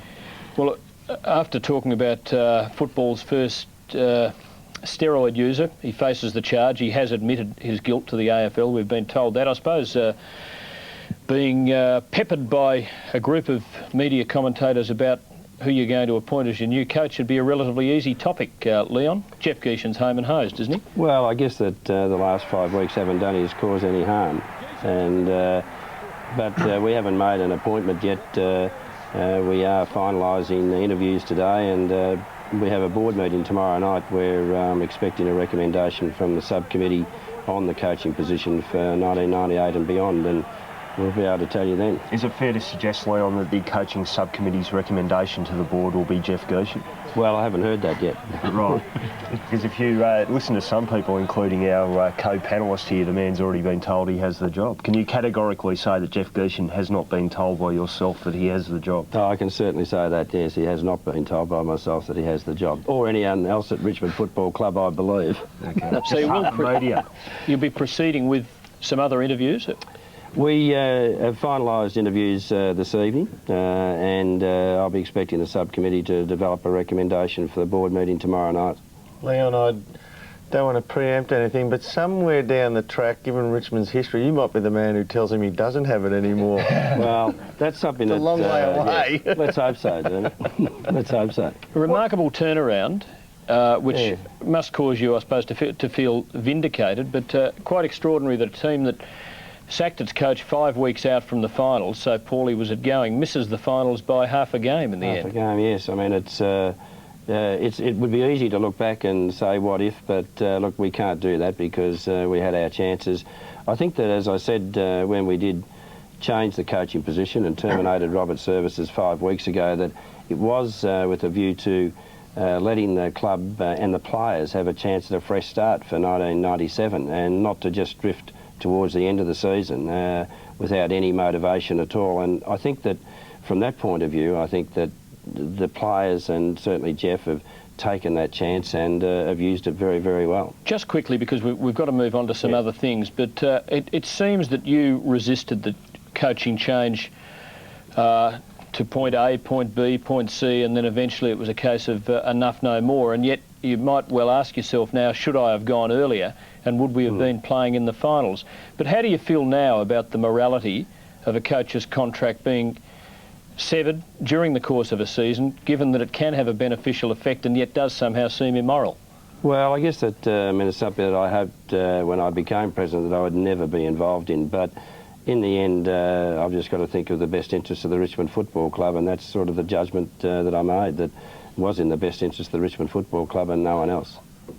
OK, well, it wasn't all plain sailing on Saturday, although of a great result at the end of the day. Benny Gale has had a tremendous last month or so of the season, but had one awkward moment at the weekend. This was when they were about 6 goals down, and we thought, well, maybe it might be the start of the comeback, and then that happened, and we thought, no, they're going to lose by 10 goals. But in actual fact, Leon, that was the sort of the start of the revival almost, wasn't it? One of the points they won with. We started. Well, we did start to get a bit of possession then. What is it with Benny Gale? Why, you know, like sometimes his skills are sort of less than ordinary. Yeah, it's well, I think that certainly I can say that Brendan's had his best season ever at the Richmond Football Club this year. He's taken on the ruck mantle very well and would be, in my view, the form ruckman of the competition at the moment. He's done some strokes. I've seen him hit the post from 4 metres out at Optus Oval, so from the goal square. So I guess he's done some funny things, but look, he's developing late, I guess, and he may have a great career ahead of him now. With that handball, it's just lucky his name's not Percy Jones. He might go down as one of the all-time greats. Yes, he wouldn't think that was a great highlight, but certainly he was probably in our best 3 players on the day. Now, I know you're not allowed to comment upon umpires, but what about Dennis Rich's bouncing of the ball on Saturday? You can have a bit of a go about that, can't you? Oh, Richie. Well, he didn't bounce it very high there, did he? He called for another one, actually. That was a dismal effort. But we're going to stick with it, just see how he fares. I don't think we were happy with the next one either, Tim. I hate to actually stick up for the umpires here, but I think the turf might have been exceptionally slippery on Saturday, because there were a number of guys slipping left, right and centre. Look at that. We weren't too happy with that. What was wrong with that? I reckon that was a tremendous bounce. Yeah, of course it was. I think that was as close to a perfect bounce as you could get. Wasn't your brother that took it away, was it? Richie should have got himself a stat and just turned around and handballed to Ronnie DiUlio there, just get the ball rolling quicker. No, I'm not allowed to make comment on the umpires, so absolutely no comment. Absolutely. Well, you'd think after that Carlton might have been on good terms with them, but Craig Bradley, well, he took to almost manhandling umpire Vince Serchia out at Optus Oval. Nothing malicious though, just no, wasn't it? Told him where to go. Do you really do have it in for Carlton? We do, yes. Anything you can do to make their life miserable. Well, you did that. I've got to say, Tim, one of the highlights of Saturday was the fact that half an hour after the game was finished, there were still little clusters of Richmond supporters singing the club song directly at their Carlton counterparts. Well, it may be our last home game at Optus Oval, Tim, so we were just celebrating that fact, probably. You wouldn't want to leave the legend stand, would you? Oh, well, not immediately, but for next year, yes. Paul Broderick's another who seems to have flourished under your new coach. Yes. Been given a bit more scope now, hasn't he? With, well, seemingly given a bit more scope, and according to what Jeff Geeshan's been talking about him also, allowing him to carry the ball and perhaps run a little bit more than what Walls would have had him as the in and under player. Yeah, well, there's a bit of a view that Paul was a little bit slow. He should probably hate me for that, but so he should be getting the ball out to the ball carriers. But I think that Jeff's just time to start arching his back and having a run with the ball. And certainly he's played quite well in the last 5 weeks. Well, his last quarter on Saturday was outstanding, wasn't it? One of them ago. Was he playing more in the back half? Oh, well, to me, he seemed to be spending a fair bit of time in the centre there. But just he set up the winning goal with a beautiful bump off a Carlton defender, handball to Harrison. I think he had a hand in about 3 or 4 goals. He played very well, and he played very well the week before too against Port Adelaide. So. And the fact that a former Carlton player kicked the winning goal, Leon, it was birthday stuff, wasn't it? Well, it was. Couldn't have been. Considering he does room with Brad Pearce too. Did you think of doing a George Harris and saying publicly that the only thing better would have been to beat them by 1 point instead of 2? Oh no, all those things have been done, Tim. We're just very happy to win, and look, we really treat Carlton as our main enemy, and we haven't beaten them out there for 20 years now. I don't know how many times we played them out there, but it was good feeling. It was an unusually vocal press box in the last few minutes, Tim, I have to say. It's awful, I think, the way, I don't know, media conspiracy against Carlton. I don't like the sound of this. We're just going back to the tribunal now. We have at least one more result. Rob Gaylard is there. David Smorgan has left. Rob, we made sure that he left the razor behind that he was carrying. Don't bring any more bad tidings for him, please. Well, I'm sorry he has left because I've got some good news this time, but we'll take one case at a time, Tim. 3 cases I've got results for. Things have expedited here. Raiden Tallis, the first one. Let's have a look at his vision. And as you have a look at this, he was reported by umpire Coates in misconduct that he struck James Cook. But as you can see, he also got Paul DiMartino on the way through too. Now, that was better than any Three Stooges routine you've ever seen. The umpire apologised that he missed the hit on DiMartino, but that's not what he was booked for. He apologised, pleaded guilty, and got 1 week suspension. Now, this is the interesting one here where we see Richard Taylor of Hawthorn reported in that he wrestled with Scott West. Scotty West was also reported that he wrestled with Richard Taylor. I'll cut to the chase. Taylor pleaded guilty. He was immediately virtually not suspended, fined $152 and 1 match payment. Scotty West pleaded not guilty. The charges were heard separately, and as that video clearly shows that he virtually was rolling around underneath Taylor, who had the upper hand on him, and rolled away from the contest, or tried to, and was found not guilty, so he got off. So 3 charges tonight for Scotty West. He got off on the last one, but unfortunately received a fine and 1 match payment on the other charges earlier tonight. Only 1 charge still left here at the tribunal tonight. I'll endeavour to try and get you a result before we do go up there. And Gary Moorcroft of Essendon is up on a misconduct charge, and that he charged Peter Vardy of Adelaide. OK, but the really crucial news to come out of tonight's hearing is that Paul DiMartino is out for 2, and the Bulldogs will have to play in 3 finals for him to get another crack at it this year, and that Danny Southern is out for 1. Leon, Daphne, we're about to go to a break, but what can Richmond fans reasonably expect from 1998? Oh, well, I think that we've got a good list of players. Appointing the right coach is very important for us, and establishing the right motivation and discipline in the team for 1998 will see us, I think, very competitive, and we should be challenging for the 8, which would be a couple of places better than we are this year. Just before you go, besides the best available, what kind of player are you looking for at the draft? Oh, well, I think that we're looking for obviously an improvement in our list, and another midfielder and maybe another ruckman would be handy. Leon, thanks for joining us, and pleasure, Tim. Great end to the season. Good luck with that coaching appointment. Could have another Paul Feltham on our hands, actually, the man who took Brisbane at Carrara to 5 wins out of 7 and didn't get the job. But I don't think history is about to repeat itself. We'll be back with more football feedback shortly.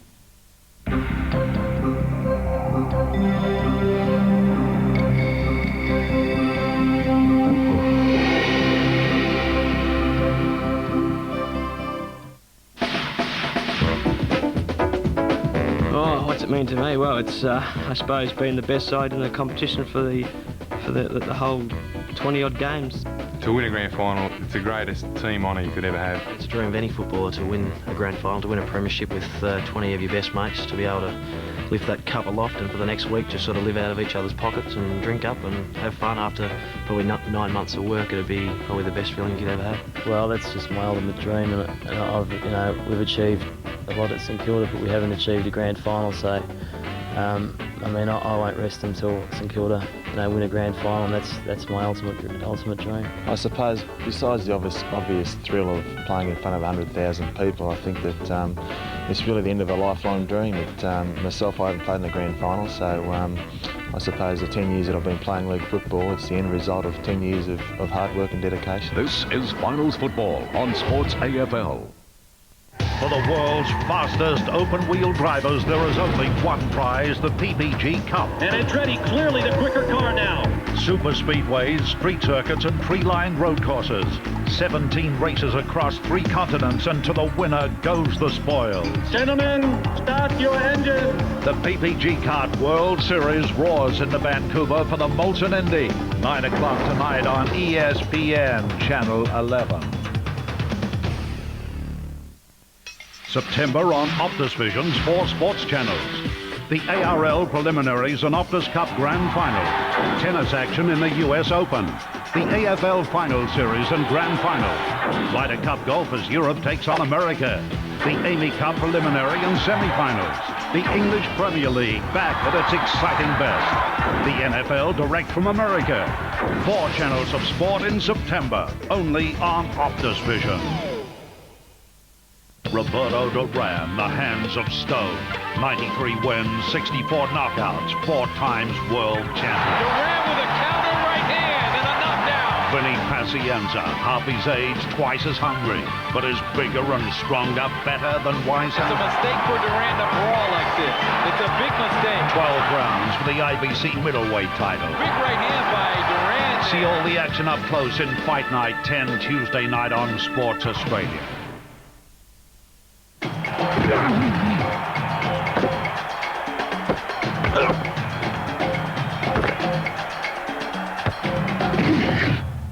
And let's start this week with Darryl White. By his standards, not overly too good for him, just average for him. High average, Derm. Adrian Fletcher puts in his bid for Mark of the Year. Justin Lapich, he ends up slamming one off the deck. Here, have a look at this. Right foot. There we go. Does that for a goal. To Optus Oval, a nice grab from Matty Richardson. And then great vision with the kick. Knights has been a key player. Centering kick from Richardson. Powell on the end of it. And Matthew Rogers booted 3 on the weekend. This one is the Tigers game marching back. Great steal. Heath Black is a nominee for the Norwich Rising Star. This one, a la Bomber Henry. Old mate of yours, Derby. I'll bet before you at times. No, played in the reserves with Bomber in the Magoos. Jeff Farmer got 6 for the weekend, and this one just nice and casual, just in half drive here. What can he produce? Oh, what can he produce? Magnificent! Longmire and Paul Francis. Williams, what a player. Osborne for What a Williams. goal. He'll kick this. He runs inside 50, stabs it right through the middle. Brilliant play. And Adelaide aren't recognised as the most courageous team, but this is sheer guts for Rod Jamison. Played very well, sir. And finally, Aussie. You're supposed to do that. Sorry, mate, that was all yours. You've been eating the pies. The script stuff. actually. Gives you a touch of the Dermot. bay Oi, third, oi, oi. But sorry Rowan about that. could get a gig on Best of we the Best go. next week. Now, the Raiden Tallis outcome at the tribunal had you blokes raising your eyebrows. I'm not going to get Raising involved your in this. eyebrows. The chair's just about foot. Well, have a look at that. I mean, you want 3 stooges. That's Curly, Mo, Larry. That's all of them. The only one in the picture who didn't wear it was the umpire. You've got to give him credit for coming off Cook's jaw onto Dimartina's jaw. He's got 2 with 1 punch. It's fantastic. Is that 2 points or 3 points? That's a pool player. But I mean, look, to be serious about it, obviously Dimartina has hit Tallis first and they've taken weeks off for that. But that has got to be more than a week. That's got to be 2 or 3. I'll tell you what he did do wrong, though. I mean, it didn't create any real damage. It wasn't good, that's for sure. But his shoulder was pointing forward and he's gone like that. If he had gone like this and whammied the shoulder. So it could have been next week's stuff. This is all because of what you did to him 3 years ago, you know. You reckon he's still a scarred boy, do you? You still see the prints of the stops there. Mate, clean miss. I wish I had got as close as that. I would have got value for money. Actually, a fair bit has been made recently of the fact that those of us and many others who sit in judgment watching our television sets aren't actually there to hear the evidence. And I suppose James Cook's evidence as to how much it hurt, where it really got him, and whether it did do any damage at all is a factor, isn't it? Would you like to find out how much it hurt? I wouldn't like to be at the end of that. Oh, I've got an idea how much it hurt, having received a few. That was a good old-fashioned punch. You don't see much of that. Good old-fashioned punch. He just went wham. Maybe Mr. Busy admired it and thought it was... One week he was fairly fortunate there, I think, Raiden. Well, we've talked a little about Mark Harvey during the course of the program tonight. We might talk a little more about him. And yes, there's the lipstick down the side of the face. More on the neck, Dermy said. Yep, love bite. Just before he goes out to play his last game. It was fantastic though, and this is what I'm talking about, the human face of football. When you sit in the stands, you see them from 100 metres away, and you just see the jumper with a number running around. But when you see the tears here up close, just shows you what goes on out there. What about after the end of the game when he ran the lap of honour and the whole crowd started chanting his name? I mean, it was just magic stuff. And I think the reason Essendon people have such an affinity with Harvey is the fact that he really comes across as a supporter of the club as well as a player. And it's one thing that's always struck me when I've dealt with him. He's not just a guy who's playing for a footy club and when he finishes, that's it. He was a kid standing on the terraces at Windy Hill. Yeah. He idolised the players that he ended up playing with. And for that reason, I think people just love him. They see him as a very down-to-earth, natural person who would be just one of them if he wasn't such a great footballer. It was a top catch, this one too. Just the body on his opponent there, Connell, just moved him out of the way. And Cockatoo Collins to the forward pocket, full forward, and Harvey to the wing. That was a great piece of coaching there. Another thing that occurred to me during these scenes, Rowan, was that there is a tremendous relationship between Essendon supporters and their team these days. I think in that respect they would be the envy of every club in Victoria. Yeah. Might have stemmed a bit from the sheedy and the jacket a few years back. Well, I think that's senior core, and I guess he's just about the last of them. Well, Gary O'Donnell as well, but you had Bomber Thompson.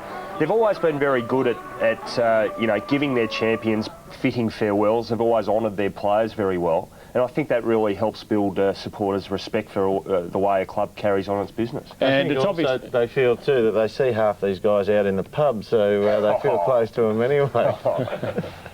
Well, it's something Kevin Sheedy has put a significant priority on, and let's catch up with him at the media conference after the match yesterday. He's got an enormous amount of character in regarding his performances over his lifetime. He's a very passionate team performer, and look, he's a cowboy, let's be honest, and don't you need a few in your club? I always keep looking for the horse where he's parked it outside, but I mean, you actually, in the end, we'll look for another one or two of those sorts of guys at draft time, because I believe they're a very good mix. But Mark's a very ferocious player, and they're very hard to find. He's a very skillful player most of his life, extremely loyal to Essendon. He could have left on numerous occasions and didn't, and that's why I believe the players that don't, when they've had the big offer, I think you make sure that they go out in your club the best way, you know, and I don't think clubs over the years have handled that too well.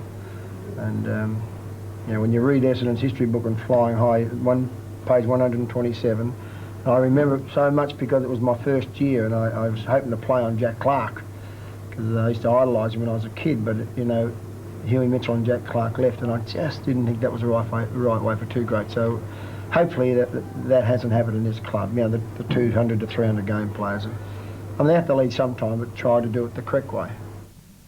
Great stuff from the coach. Mark Harvey started in 1984. Bit of a whiz kid back then, Dermy. You were a veteran of a couple of years, or one full year experience. Yeah, he was very hot back in those days, and very good foot pass, and just... Look, we looked at him and thought, yeah, he's a slight kid playing on the flank, but he shouldn't create too many problems. Did he give us some headaches at Hawthorn? Just kept finding the ball, able to take a grab, float across the pack, and very, very good foot skills. And really, for the size of his body in those younger days, had too much courage. And I reckon he's done a lot of great things, but the thing I reckon all Essendon people would remember him for the most is really having a huge part in winning that 84 grand final. Essendon were just dying when he came off the bench, and he turned the whole game. Bit of a cowboy. I wonder if Sheedy was comparing him with you a bit. Let's find out at the media conference. Shades of Dermot Brereton there coming off the line, or? Oh, no, not that sort of stuff. Dermot had that down to a perfect execution.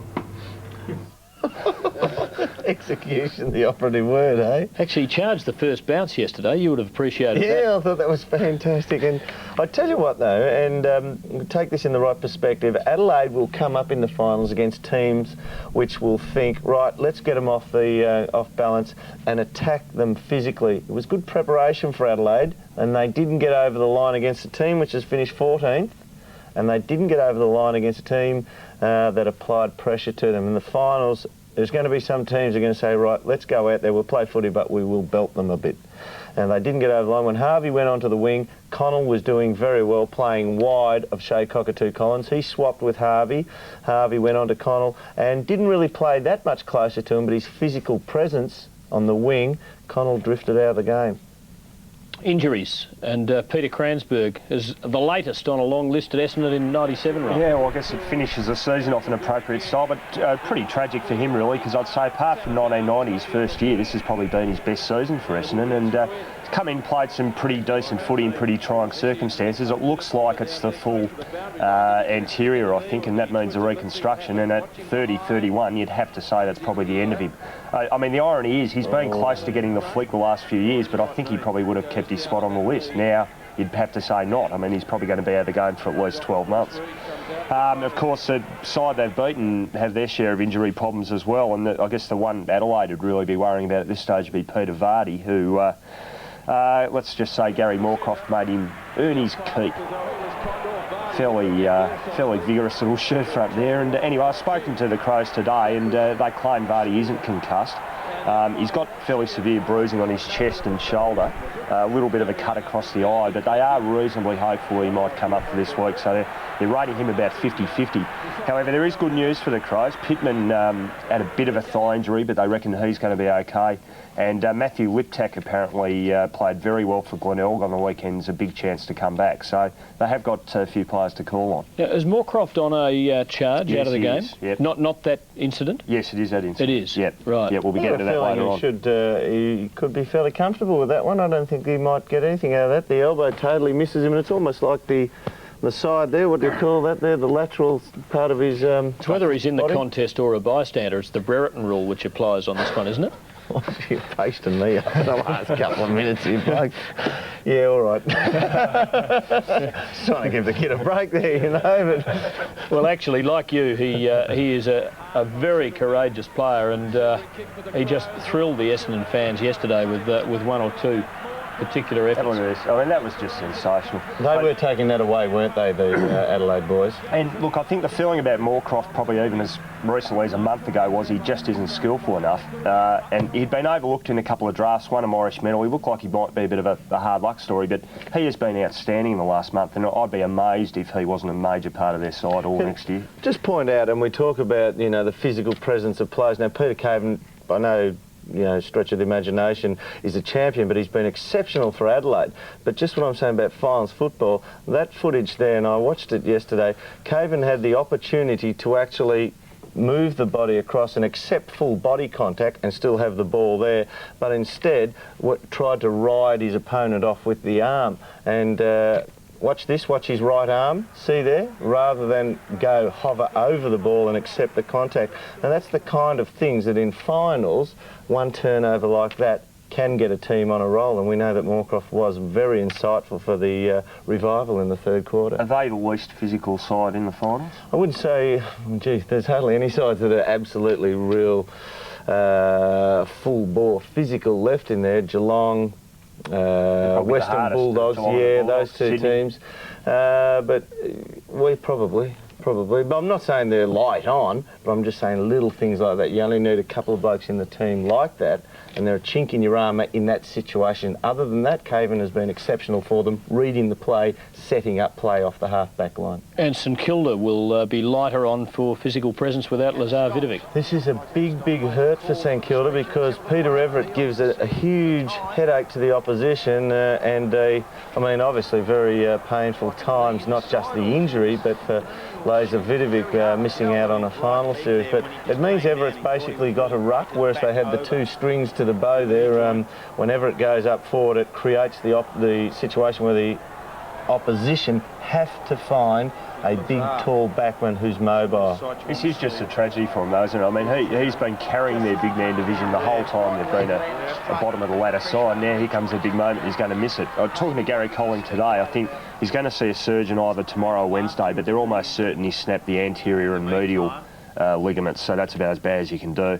It's his right knee, he's 31. He'd miss nearly all of next year. You'd have to say that's probably it for him. It is tragic, isn't it? And as you're saying, Derby, there were a couple of games late in the season, the one against Collingwood notably, where Alv's ability to manoeuvre his big men turned opposing teams inside out and changed the face of the game. Absolutely. I mean, you've got to have big men to mind the likes of Lowe, Heatley, and if Hall plays there, and if Lazavidovic's playing well in the centre, and you say, well, let's go with the luxury of putting Peter Everett at full forward, how many teams have got a fourth tall backman, 6'4" plus?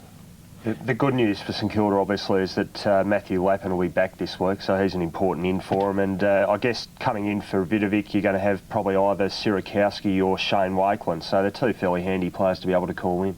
Up in Brisbane, they believe that 8 is a wonderful thing, Rowan, because for the second time in 3 years they have made it with worse than a 50% win-loss record during the season. 10.5 wins out of 22 this year. Fantastic concept, isn't it? You can actually lose more games than you win and play in a final series. That's outstanding, I reckon. Well, we said right at the start of the year, 11 wins will get you in, and about 4 or 5 weeks out, people were saying, no, 12, 13 will make sure 12 is a chance, but 11 wins would have got you in again. I mean, having said that, we should also say that in '95, Brisbane only won 10 games and they actually ended up pushing Carlton closer than anyone else in the final series, so maybe they might come good. But there is something quite funny about a side not having won for a month about to play in a final. Well, they have fallen over the line by default. In their last 4 weeks, they only achieved a draw, 2 premiership points.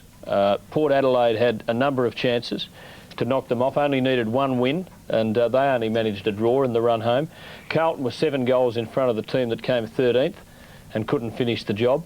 And Fremantle only had to beat the bottom team on the ladder, and they couldn't do that, so they really got there by default. I guess if you were Ken McIntyre of the AFL, though, you'd probably argue, well, have a look at the 7th place team. It's the defending premier, a team rated by a lot of people as good a chance as anyone of winning it. So at least the quality extends to 7, maybe, if not 8. It would have been a great fight for that 6th position, though, wouldn't it? Yeah, no doubt about that. Very tight last weekend. Anyway, that's all hypothetical stuff. It's all yesterday's news. We have a final 8, and we'll go through the qualifying finals a little later in the program. We are going half an hour longer than we usually do, and when we return, one of the really big issues, that Melbourne end-of-season wake. We'll be checking on that and Gary Lyon once again.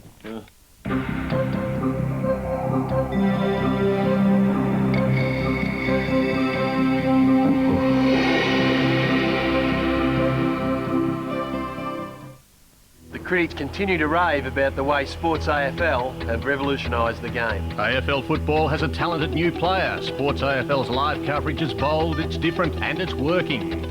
The key lies in the fact that Sports AFL can offer more in-depth statistical analysis, less mainstream commentary and innovative camera positions. Sports AFL's coverage seems to indicate the way of the future. Sports AFL, changing the face of football broadcast. It's one of the big 4 that showcase world tennis, the US Open. What a sensational shot. From the new Arthur Ashe Stadium in New York, you'll see the evening session live and exclusive with a full replay of all the day's action. That's perfect. Just cracked over the tape. The players, the prestige, the pressure. Ace number 3. The 1997 US Open, live tomorrow morning from 9:30 on Sports Australia 2, Channel 14. This is it, live, the fight you've been waiting for. About the best pound-for-pound boxer in the world. The undefeated WBC welterweight champion Oscar De La Hoya comes up against the flamboyant, the eccentric, the one and only Hector Macho Camacho. Live on Main Attraction. Different weights, same attitudes. Call 1-300-300-666. This boxing spectacle only on pay-per-view. Sunday, September 14, Main Attraction, Channel 41. Subscribe now. To be crowned world champions, to hear your country's name chanted by a crowd gone mad, to experience a feeling you may never touch again. Australia can proudly claim to be the best, better than the nation that invented the game, better than countries converted earlier than us. Congratulations to the Australian Crops, men's 22 years and under basketball world champions. Hold everything! You asked for it, now Optus Vision is making it easier for you to watch your favourite channels. All our movie channels will be grouped together. How'd you find me? Movie Greats and TNT Movies are changing channel numbers, so our movie channels will be side by side. And all our sports channels are getting together. We're making watching Optus Vision easier. Certainly pays to advertise. See a September Vision magazine for full details of our new channel lineup.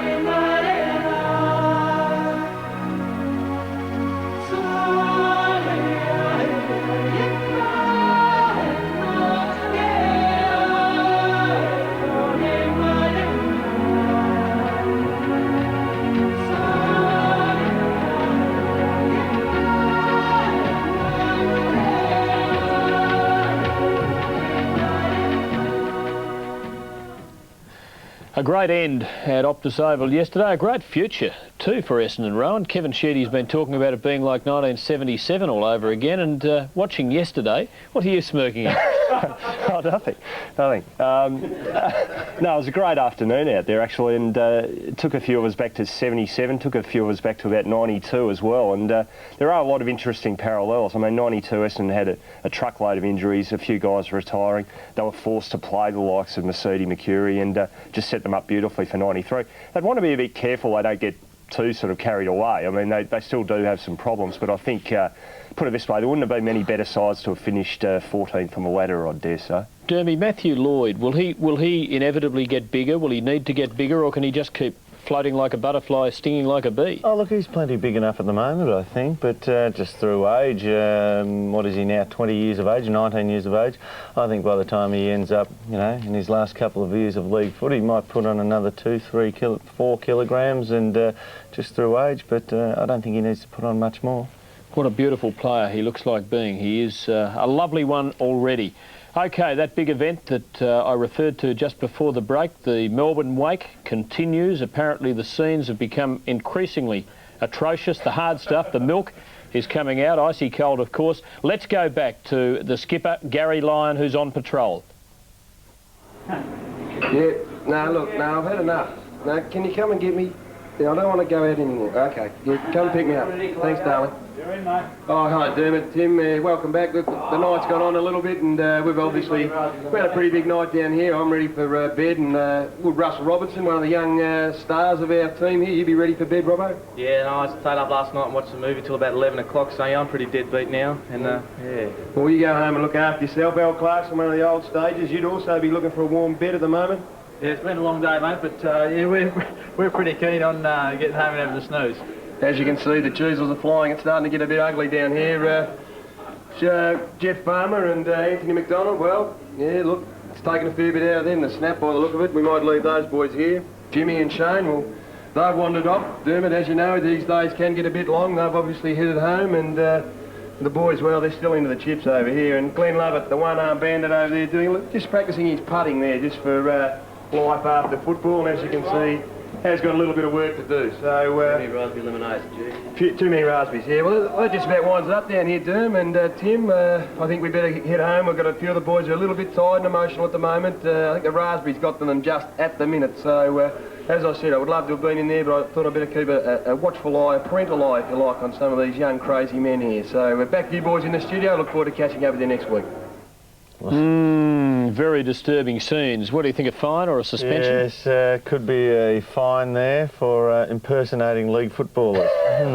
Not the kind of thing we are used to seeing there. Far too sober, weren't they? Absolutely.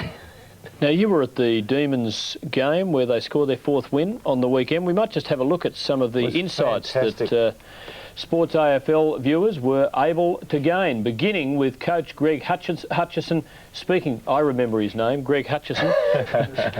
Don't throw that in there. Good on you, Tony. Speaking to his players at 12:30 before the match, and let's pick it up in the Melbourne rooms. Now, obviously the thing with Ob was fairly important to us as a group, and obviously very, very important to Andrew, who's not overly comfortable about doing it. So we've got to encourage him and support him to do it. But I reckon the right way is that he just leads us out, let him run through the banner first, and then run a lap with him out in front, 5 to 10 metres in front.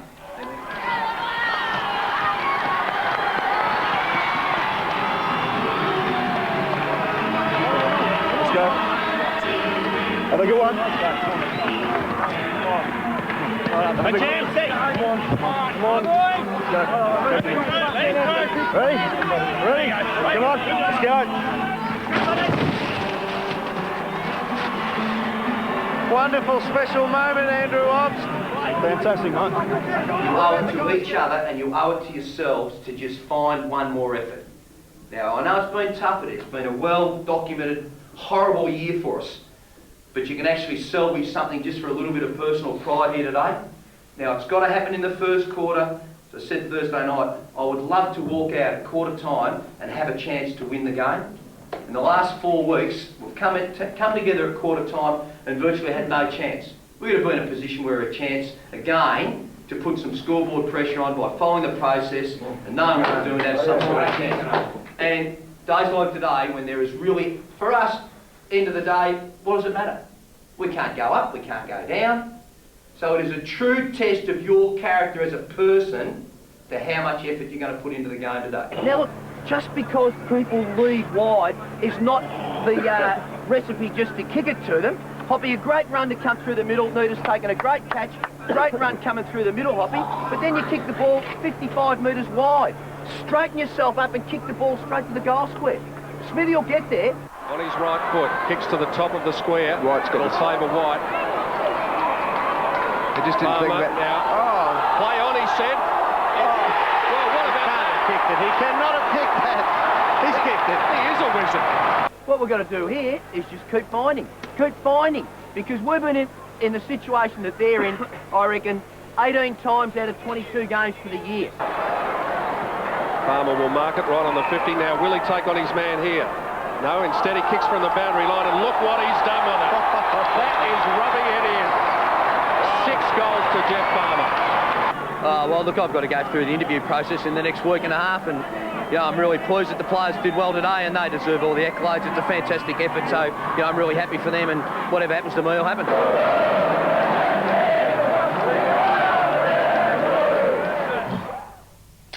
Yes, they finished the year as they started it with a win, just 2 wins in between. Greg Hutchison coaching them to 3 during his stint after replacing Neil Baum. Great to hear the coaches talk. I reckon that's something every fan would really like to get in on. It was brilliant. I mean, I haven't been there myself, but 2 full years since I've heard a coach talk in the heat of battle, so to speak, and as you put it together there, you saw the things which the coach asked. Now, honestly, there'll be coaches out in suburban footy who'll be watching that and saying, well, they'll take a little bit out of that and they'll say that's the way they do it in league footy. This is the last team. But he's a good coach, Hutchie. I reckon he's good. You really worry about the coaches who always rant and rave. If you're going into battle, you don't want your generals to be frothing at the mouth, so to speak. Always save something in reserve, and I reckon there's times where he can rant and rave, but I thoroughly enjoyed that, hearing what he was going to say, he was going to be doing, and then as we saw via the footage, that come to fruition. I think it's pretty significant how open Melbourne have been about the whole process. They've named the 4 candidates for the job, and actually released to the Sunday Age last week the job specification. So one of the things they're going to do with the candidates is put them through a psychology test. So I can think of a few coaching candidates over the years that might have struggled with that one to do it. Terribly disappointing day for the Dockers and their coach Gerard Neesham, and a particularly disappointing end because when they reached the rooms afterwards they discovered that Carlton had been beaten by Richmond, so if they'd been able to beat the bottom team they would have made it into the 8. And here's Gerard Neesham's reaction to that. It was just the icing on the cake, wasn't it? It was really, even more disappointing. We played so poorly, and there were some reasons for that, but most of it was just, I think, the boys were tired and there was some injuries, but it really made it quite bitter that we had an opportunity to go in. Was it a gamble that you took a couple of players that might have been a bit sus? No, there was no one else available. We've probably got a list of over 20 people who are unavailable to play, and after yesterday about 23. How would you sum up a year? I think pretty good. I think that most sides that have extensive injuries really suffer, and I think it's obviously the sides that actually don't have any injuries are the sides that are at the top, and we've had some pretty horrendous injuries this year, and I think the boys have coped reasonably well. Looking back to your tenure at the club, I don't think they could be disappointed. I mean, have they spoken to you? Have they given you any indication, or are you about to sit down? Oh, yeah. Well, no, I'm not about to sit down, but we'll speak over the next couple of weeks, and I think they've been pretty happy with the group we've got together. But it's in the power of the board to make that decision. But I'm feeling pretty confident about the decision will be a fair one. Well, that's good from us to hear that there's a coach going to keep his job. But what about the Danaher saga? Do we know anything about there? I mean, no, I think Neil's done a wonderful job as an assistant. We've had a great relationship, and he's done a great job as coach of the Allies, and I think he's got to be a very, very good chance to get that job.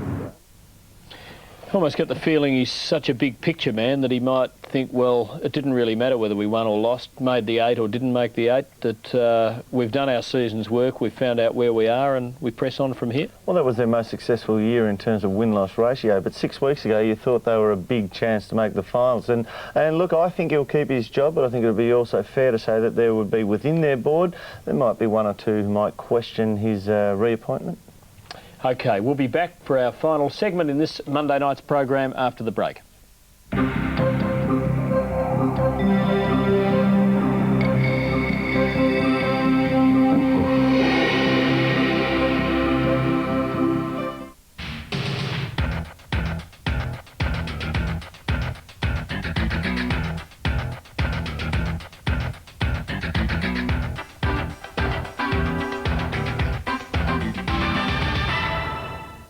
Hello and welcome to another Club News. Today a look at what's happening behind the scenes at the Melbourne Football Club. The Cheer Squad is holding an underage disco at the Billboard nightclub on Sunday, September the 21st, and all kids between 11 and 17 are welcome. Players will be there and bookings are essential. If you're going to the Royal Melbourne Show this year, be sure to call into the Demons football stand. Club merchandise and show bags will be available and players will be appearing as well. On Thursday, September the 4th, the club will be holding the Ladies' Red and Blue Luncheon at the Grand Hyatt. There will be a fashion parade hosted by Anthea Crawford, and the guest speaker is Debbie Flintoff-King. And a luncheon will be held for the fathers at the Bentley Club on the 7th. The 3-course meal and entertainment costs $30 for adults and $15 for children. The Melbourne Football Club Bluey Truscott Club Champion Dinner is coming up at the Grand Hyatt on Saturday, October the 4th. Be there as this year's club champion is announced and enjoy a great night's entertainment. For further information and bookings, call the club on 9650 9052. Finally, the Demons Family Evening will be once again held at Luna Park on Thursday, November the 27th. It's a fair way off, but it's well worth putting it in your diary and keeping it in mind, as players and board members will be in attendance and you and your family can enjoy the rides and other entertainment. That's all we have time for. I hope to see you next time. Bye.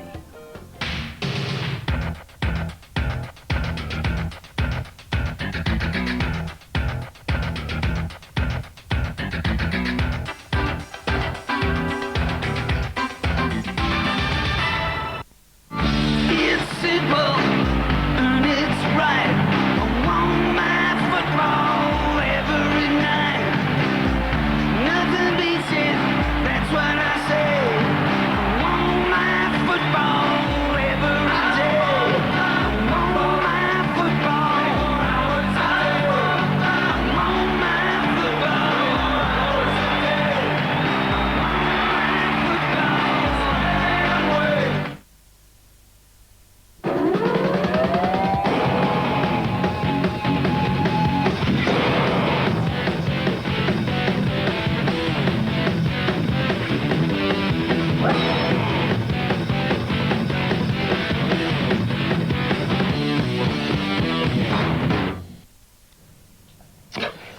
one of those memorable final rounds that had not too many people yawning, actually. It was a great start on Friday night with Brisbane needing to win and really laying it down to West Coast, but then the Eagles putting it together from about halfway through the second quarter after trailing at one stage by 20 points or so. Mickey Malthouse laid it down to Peter Sumich. Didn't seem to think the full forward was quite committing himself enough. Yeah, just got hold of him after Rob Wiley there at the top of the screen, and Pete goes to walk away and he, hang on a second, son, come back. Keeps giving it to him. What would he be saying? I would say, knowing Peter Sumich, it'd be about his defensive play in the forward line. And how aggressively, I wonder, would he be saying it? I mean, Mickey looks aggressive even if he's not. Look at his eyes. He doesn't blink off him. Hang on, come back. I haven't finished. He's a good coach, Mick. And look at the whiteboard here with Mickey Malthouse. And somebody gets taken from that ball. Yeah, he's a good coach. He's very thorough. You just know you've been spoken to when Mick speaks to you. I've only been coached by him once in a representative game, but just piercing eyes and makes solid contact with you. I think I heard it said that a long-term relationship with a player would enable him to do that, whereas a coach who hadn't known a player for too long might jeopardise his relationship with him? Oh, that's a fair comment, I think, but you'd be willing to stand up anyway and make sure the player knew who was boss, wouldn't you? I reckon he got off lightly there. I reckon he's more physical with the media usually than that, isn't he? Gary Hocking got physical very early on in the piece at the SCG, seconds into the game, and he gives away a little 50.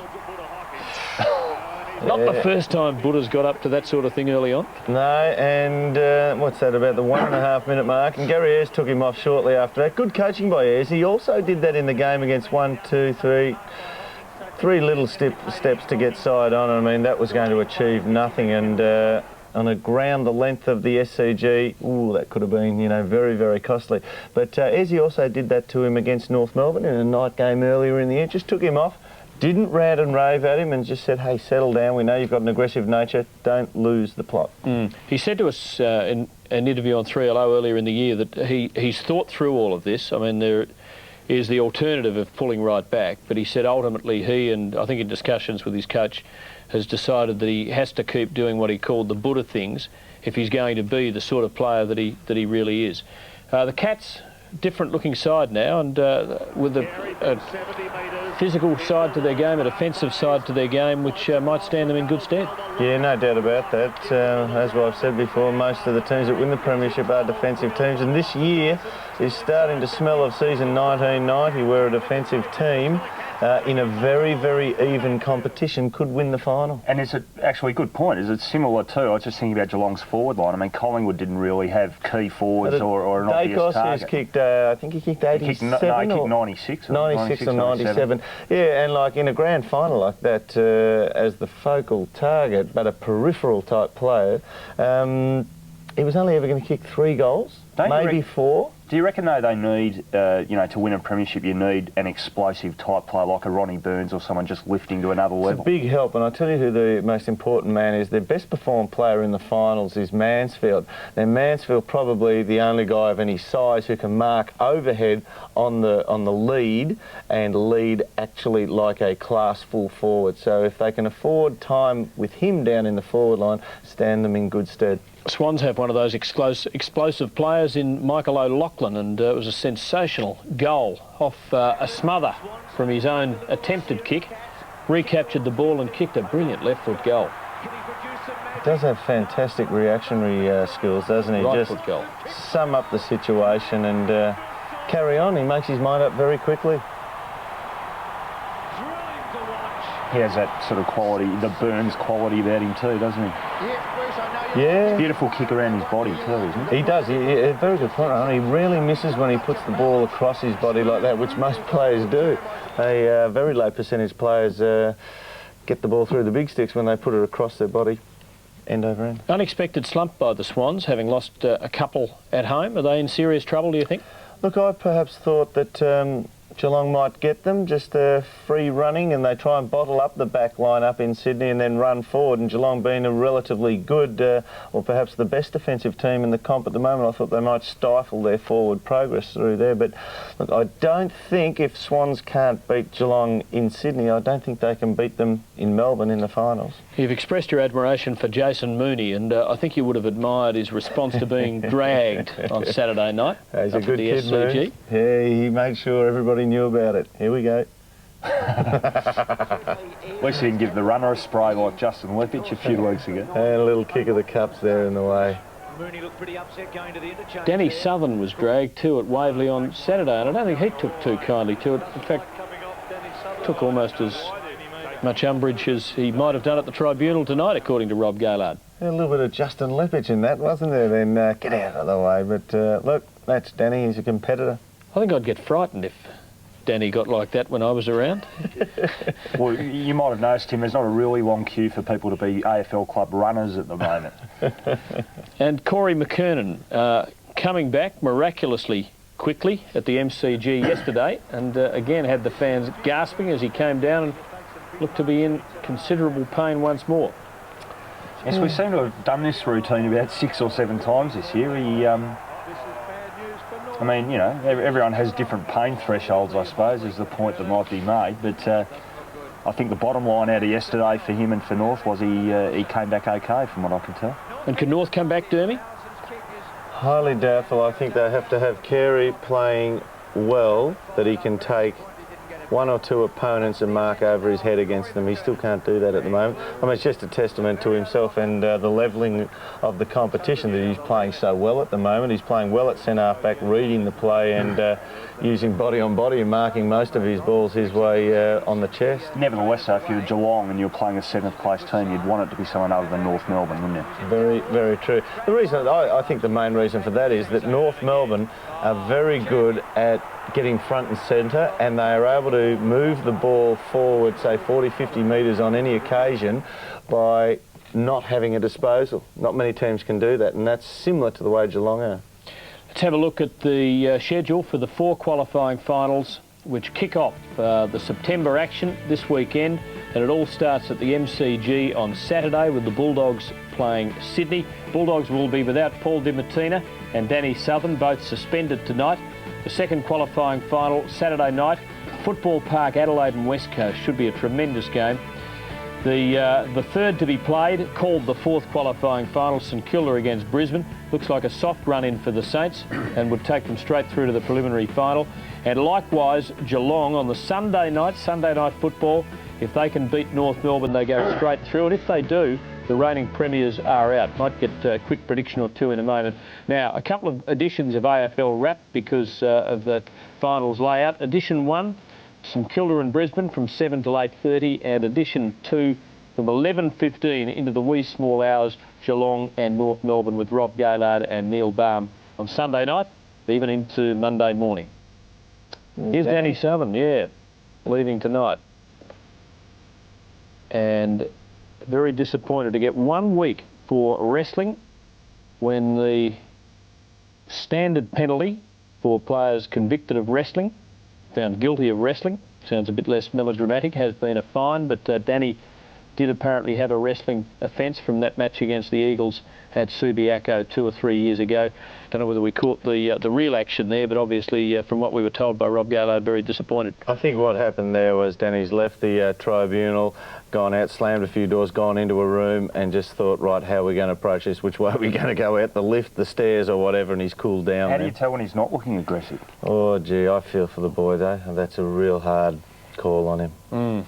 Tough moments for footballers. Well, that's about it for another Monday night, an extended program. A big day of footy with news on the Docklands and also the last refusal on the television rights. We'll be back with more next Monday night. See you then. Good night.